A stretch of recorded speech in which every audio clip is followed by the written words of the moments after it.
bringing you this class, and today's topic is revision points of major grammar points that we have seen in this unit.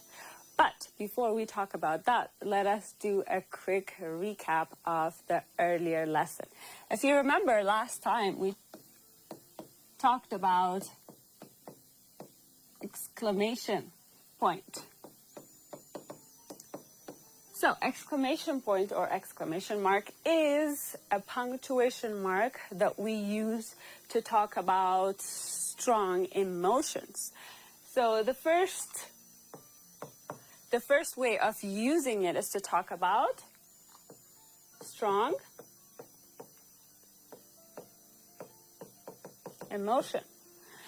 When we're talking about, when we are using exclamation point in this way, we are really talking about emotions that are really strong. It could be fear, it could be happiness or shock, but most of the time here is strong emotions. For example,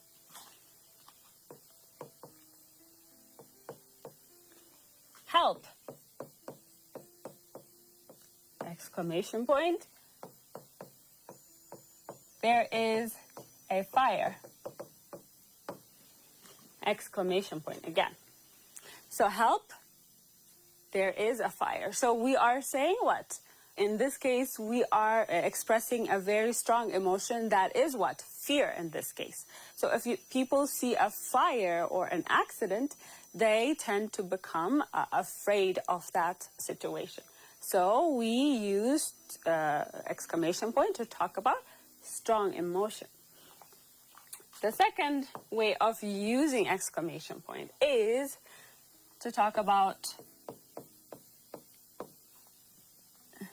strong command. To talk about strong command or warning. When we are warning someone not to do something, or when we are commanding someone to do something, we what? We use exclamation point. For example, get out now! Exclamation point. So this is what? A command. We're telling someone to get out now. Another example. Watch out! Exclamation point. So again, this is what? Warning us to be careful of something. Even saying the word be careful is what? Warning us. And we use exclamation point in this case. The third way we have seen last time of using exclamation point is to express shock or surprise. To express shock or surprise. When we are shocked about something or when we are surprised about something, we also use what? Exclamation point. For example,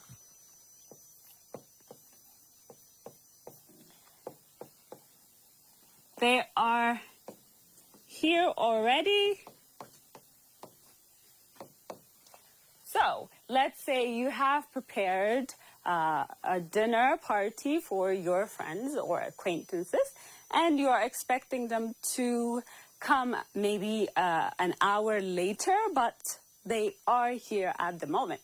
So you are a bit surprised that they are here. So they are here already, so you are showing surprise. And sometimes you could also show shock. In these cases, we also use exclamation point. The last point that we talked about last time was to show or express joy or enthusiasm. Joy or enthusiasm in the case of greeting or, let's say, saying goodbye to someone. In this case, example, it could be, for example, congratulations.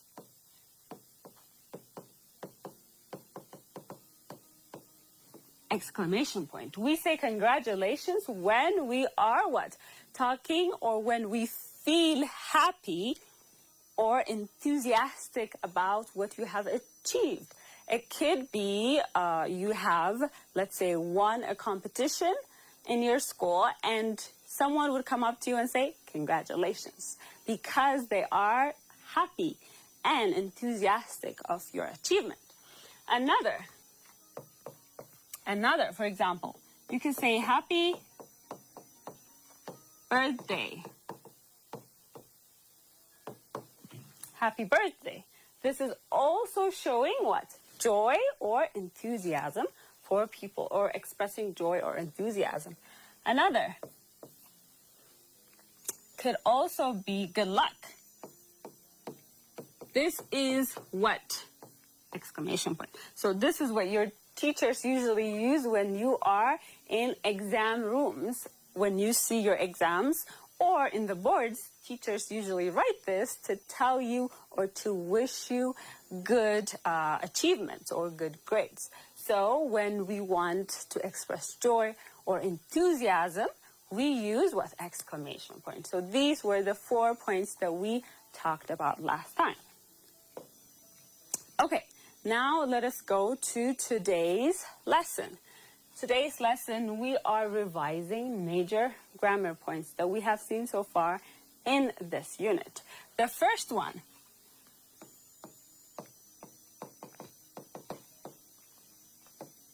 of revision of major grammar points. Okay, so the first grammar point, if you remember, that we saw was the present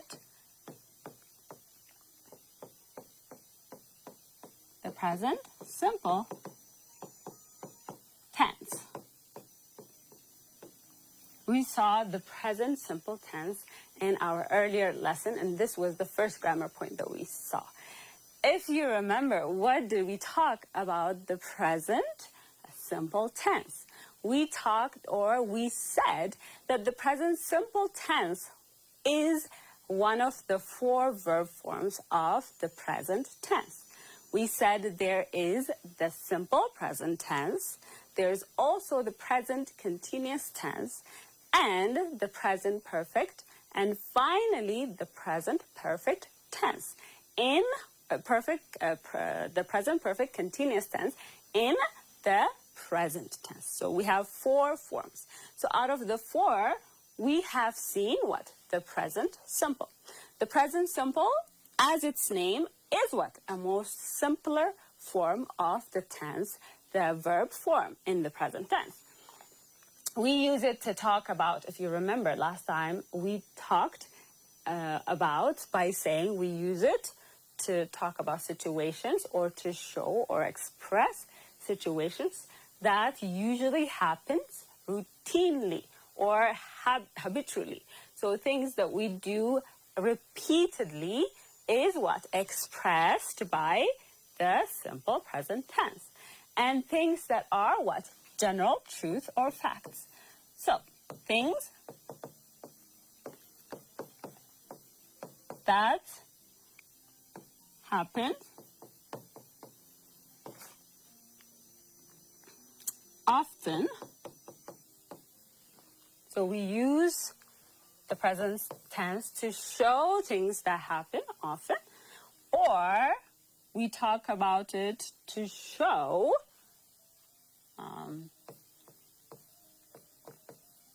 things that are facts or general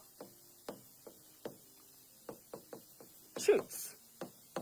Okay, facts and general truths. So we use them.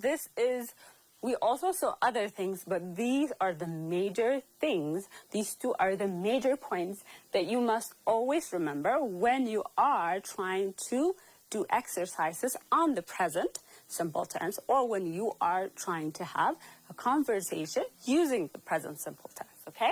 So these 2 are the most important that you remember. For example, he goes to work every morning. So why did we use goes here instead of go? Because the third person singular, he or she or it, they take what? S or es in their form. That is why. So if that is the case, then we have changed the verb a little bit, but we have not. In this case, I repeat, we have not changed the tense of the verb. We only changed it to suit the subject that we have. We did not change its tense. It is what? Still the simple present form of the verb. Okay, another example. The sun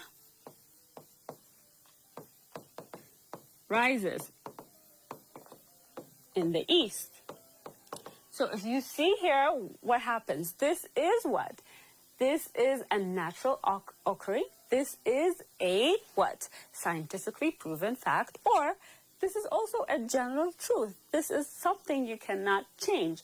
The sun always rises in the east and sets in the west. So this is what? General truth. So if that is the case, rises is our verb here. If that is the case, and then we are using the simple present tense, and it's the simple present tense of the verb. Just like goes here, we have used sy because the sun is what? The third person pronoun, it. So if that is the case, we use s in our verb. Still, I repeat, we did not change the tense of the verb. We only changed the form of the verb to suit the subject. Okay, so this is all about the present simple tense that we talked about. So I will give you a few exercises and see how well you have remembered all of the things that we have talked about last time. And now, complete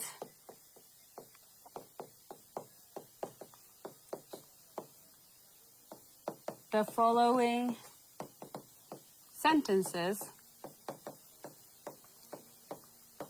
with the correct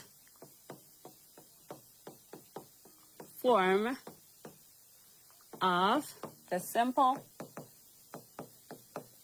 present tense. Okay, number 1. They, blank space, in the bracket we have the verb walk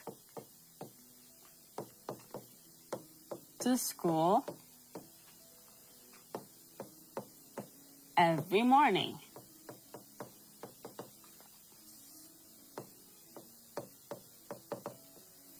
Okay, number 2.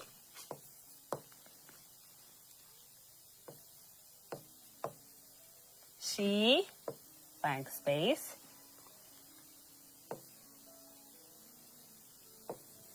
go is our verb, to the supermarket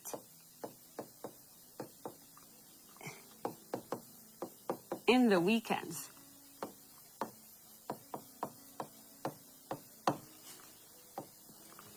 Number 3, he, blank space, in the bracket we have watch the movie often. Number 4, the dog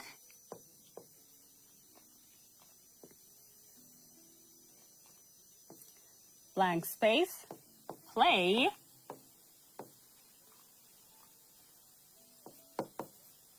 in the garden. Number 5, the cat always, blank space, sleep on the couch. Okay, so these are the activities that I want you to do, and I will give you 2 minutes, and then we'll come back and do it together.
Okay, I'm sure you all did a wonderful job of doing this. Let us see if you have any corrections.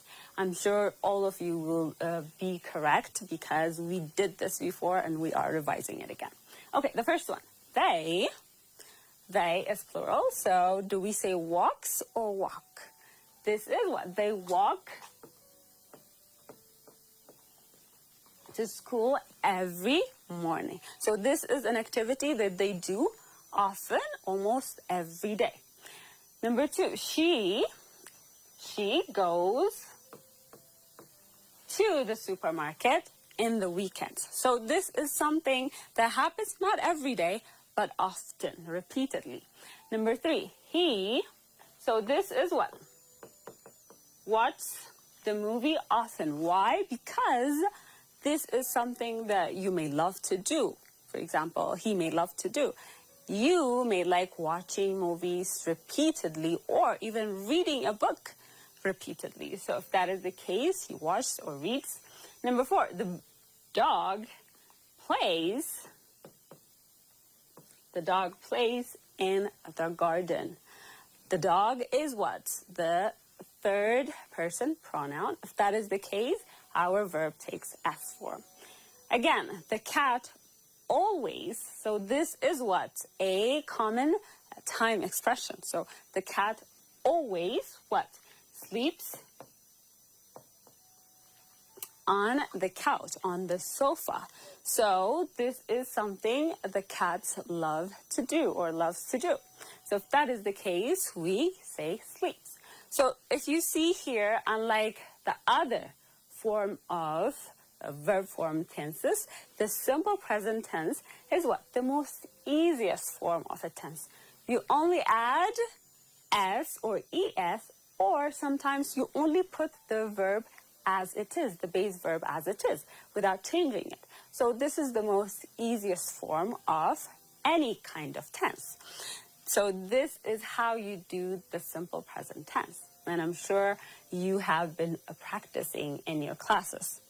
The second idea, or the second major grammar point that we saw last time, is what? The simple past tense. Just like the simple present tense. The simple past tense is also what? One of the 4 verb forms of the past tense. So we have 3 major tense forms. We have the past, the present, and the future. So each of those major tense points or major time indicators have what? 4 forms each. So that makes it 12 for all of them. So the simple past tense is what? The first tense in the past tense form. So it is also what? The simplest form of the other 4. We have the simple past tense. That is the first. The second one is the past continuous tense. The third form is the past perfect. And finally, we have the past perfect continuous tense. So this is the first tense. And we usually use it to talk about what? A completed past action.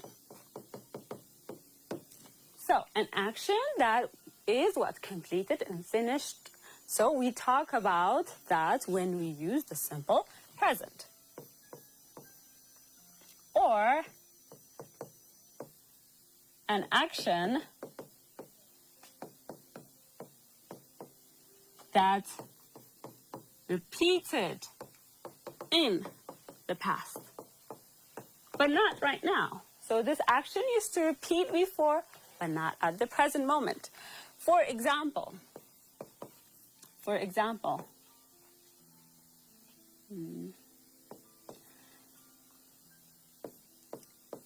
they went home. So if you see here, the action is finished, completed. So the verb is what? The base verb is go. So we have changed it into went, into its simple past form. So the idea and the action is what? Already completed and done with. So that does not happen now. It happened before. So it is finished. And another example. They lived in this house for 5 years. So the action is also again past. But add that even though the action is past, this used to happen continuously or repeatedly. So for a duration of time in the past, but not at the present moment, in the past. So they used to live there, not at the present moment, but they used to. So this is what? An action that talks about a duration of a past action. This sentence is what? Talks about a duration for what? 5 years. So a duration of a past action, not a present one. So we use that to talk about these kind of things. We use the simple past. So let's see a few exercises and see how well you remember.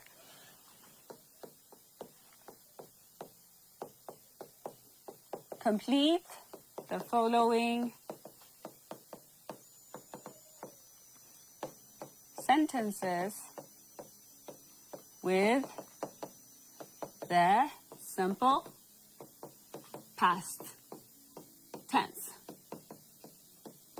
Okay. Number 1. He, blank space, see is our verb.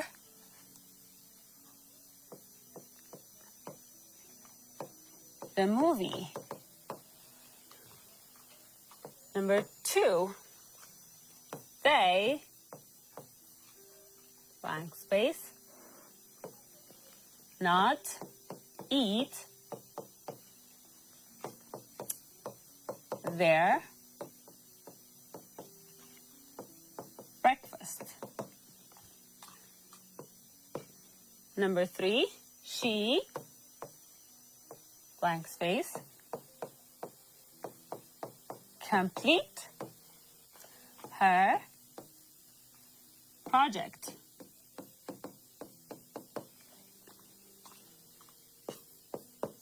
Number 4, I, blank space, live there for 2 years. Number 5, Esther, blank space, meets, in the brackets, Lewi this afternoon. Okay, so these are the activities I want you to complete, and I will give you 2 minutes to complete them, and we'll see them together and have a quick correction.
Okay, I'm sure you all did a good job of completing these activities.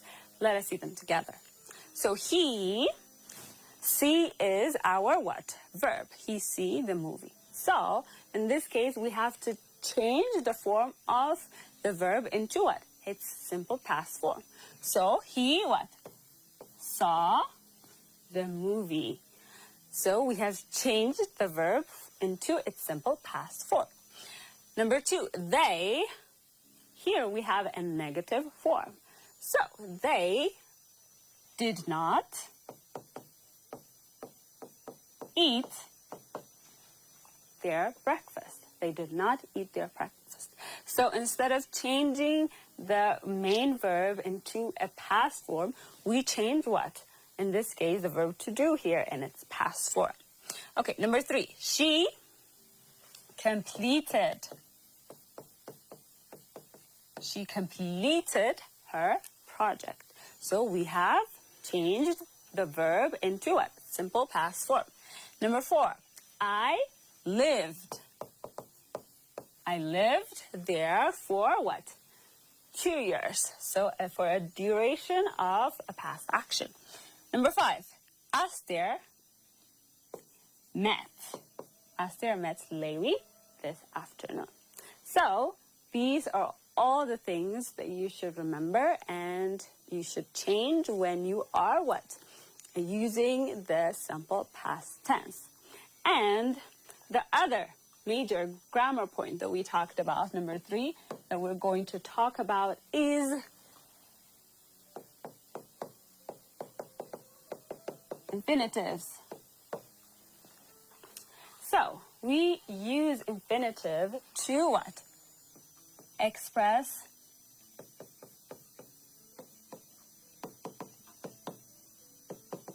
intentions. We use infinitive to express intentions or to talk about intentions, our intentions, or to show. And we use words like hope, allow, promise, decide, and all of these. There are lots and lots of verbs that we use. So remember, we're using the base verb of a form with to. That is how infinitives are formed. So the base verb of what? To, the verb with to. So we use it to talk about intentions, to show intentions. So hoping or allow, to promise, to decide. For example, they decided to allow the program to continue. So, to what? Allow something to happen. They decided to allow what to happen? The program to continue. They decided to make something happen in this case. To hope is human nature. This is an expression. To hope is human nature. So as humans, we hope to accomplish something, to do something. So hoping is what? Part of who we are as humans. We hope to accomplish, to be something. So to hope is what? Human nature. So this is an expression that people use a lot about hope. So here it came in the beginning and here in the middle. So if that's the case, we could also put it as a subject and we could also put it in the middle. We could do both. We could put it as a subject and as an object, or in this case, an adjective. And we could use it as an adjective, as an adverb, and as a noun. So that is how we use infinitives. So let's do a few quick questions and see how well you remember infinitives. Complete the following sentences with the correct form of infinitives. Okay, number 1. She decided, blank space, stay at home. Number 2. He hopes, blank space, win this race. Number 3. They want, blank space, watch this program. Number 4, Abel hopes, blank space, join this club. I need, blank space, finish my homework. Okay, so these are some of the exercises the activities I want you to do, and we'll come back again. I will give you 2 minutes to complete this, and we'll come back and correct it again.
Okay, I'm sure you have done and you have tried your best to complete it, and let's see it together.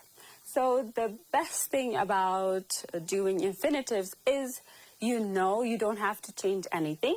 You only add to with the base verb. So the first one, she decided to what? To stay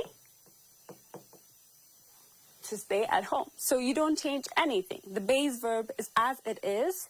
You only add to the base verb. And that is so easy to do, I'm sure. Number 2, he hopes to win this race. Number 3, they want to watch this program. Number 4, Abel hopes to join this club. Again, number 5, I need to finish my homework. So these are very easy. Infinitives are really easy when you're doing these kind of activities, right? Because you only add what? To the base verb, and that is it. We do not change the form of the verb, so it is easier for us to complete. So this was all about infinitives. The final major grammar point that we saw last time was, if you remember, gerunds.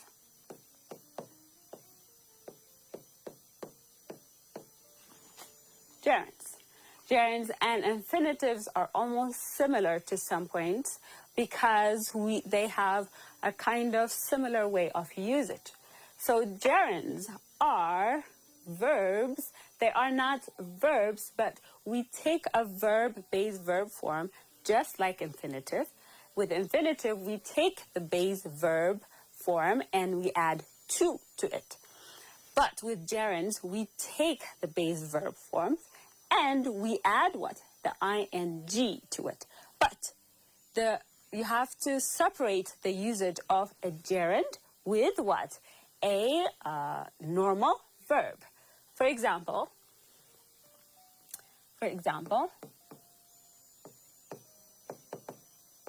swimming is good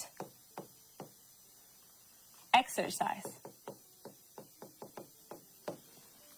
So this is here Swimming is what? A gerund. It is not, the usage of swimming here is not as a verb. It is what? As a noun. So we use it to show gerund. If we want to show it for example, as a verb, we say, I am swimming right now. So in this case, we used what? Swimming as a verb. Instead of, we are focusing on the action, the verb. So if that is the case, we use it what?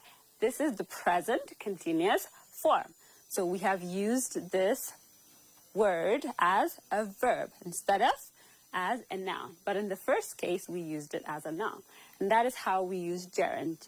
We use it as a noun, and we use it as a subject, and as a subject complement, or as an object. That is the difference between a gerund and a normal verb.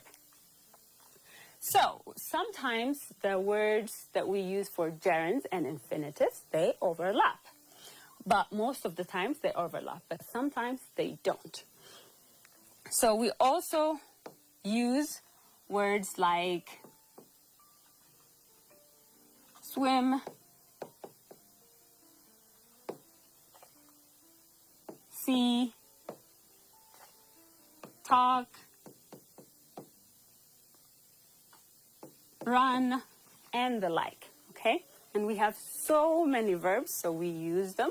And sometimes the words that we use for infinitives and gerunds, they overlap, but not always, There are cases where we use a gerund, or a word for a gerund only, and for infinitives only. Okay, let's see. Now, since we have seen an example, I will write you a few questions, and I want you to do it. Complete. Remember, we use gerund as a noun, as a subject complement, or as an object. Complete the following sentences with gerunds. Okay. Number 1, blank space. In the bracket we have when. Is my hope for the future. Number 2, she enjoys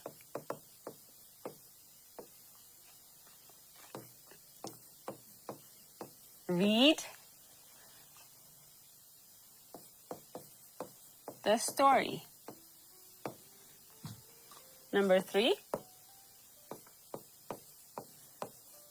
they avoided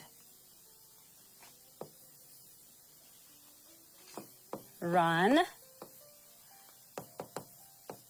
into her. Number 4, he loves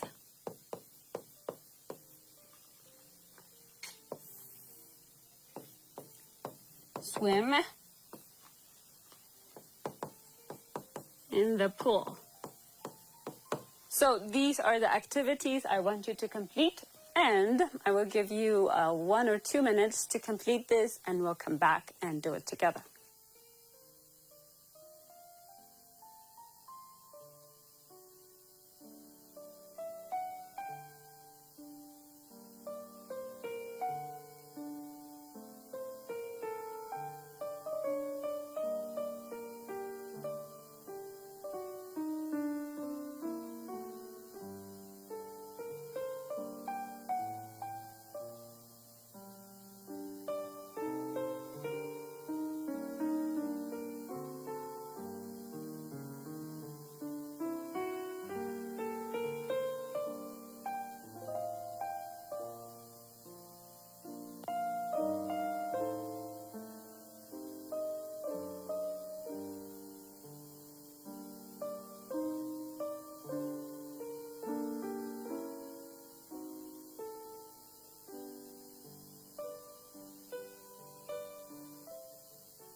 Okay, so this is very easy. We're adding only ing.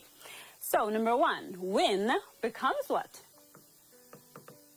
Winning is my hope for the future. Number 2, she enjoys what? Reading the story. Number 3, they avoided running into her. So they don't want to see her, that means. Number 4, she loves, or he loves, what? Swimming.